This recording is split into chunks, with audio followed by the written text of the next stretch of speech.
दोस्तों, हमारी लड़ाई आतंकवाद और आतंकवादियों के खिलाफ थी। इसलिए 7 मई को हमने केवल आतंकवादी ठिकानों पर ही हमला किया था। पर अफसोस इस बात का है कि पाकिस्तानी सेना ने आतंकवादियों का साथ देना उचित समझा और इस लड़ाई को अपनी लड़ाई बना ली। इस परिस्थिति में हमारी जवाबी कार्यवाही अत्यंत आवश्यक थी और इसमें उनका जो भी नुकसान हुआ वे खुद इसके लिए जिम्मेदार हैं। हमारी तरफ से हमारी एयर डिफेंस सिस्टम्स देश के लिए दीवार की तरह खड़ी थी और इसको भेदना दुश्मन के लिए नामुमकिन था। This brings me to the point, how have Indian forces managed to minimize the damage to both civilian and military infra in the country in spite of the unrelenting efforts by the Pakistani forces? Most of you and the majority populace within the country have had a lot to say about the layered and integrated air defense systems put in place by the Indian Armed Forces, which includes the assets of the Indian Army, the Indian Navy, in addition to the primary air defense assets of the Indian Air Force.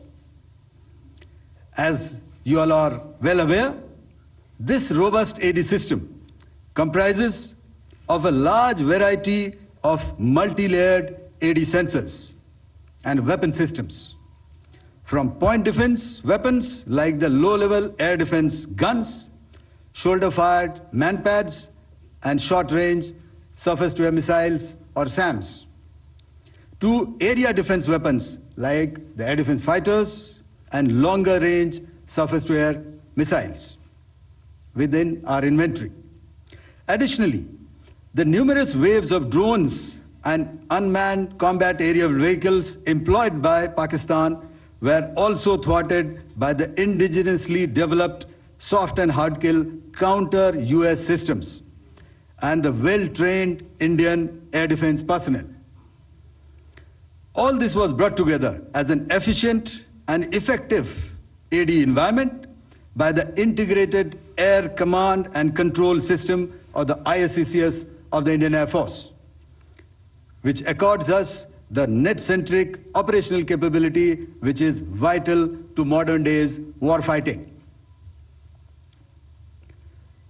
While much has been said and written about the newer systems, I would like to place on record the performance and efficacy demonstrated by even the older battle-proven AD systems like the Pechora, the Osa AK, and the LLAD guns in countering the Pakistani threat vectors in the current operations. They were all modern generations, but these battle-proven systems stood the test of time and took them on head-on. Another highlight has been the stellar performance of the indigenous air defense weapon system like the Akash system. Here, ladies and gentlemen, I would like to mention that putting together and operationalization of this potent AD environment has been possible over the last decade due to unwavering budgetary and policy support provided by the Government of India in acquiring state-of-the-art equipment and weapon systems. Some of the results achieved in countering the enemy threat vectors over the last week are now being shown on the screen. Shown on the screen is the probable enemy PL-15 missile, which is of Chinese origin. This missile has missed its target, and you can see the pieces now which are available with us.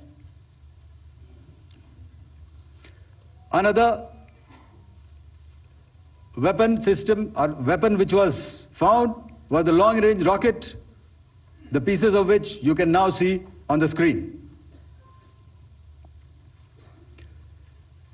We have talked about the loiter munitions and the unmanned aerial systems, and here are some of the glimpses of those systems which we have brought down.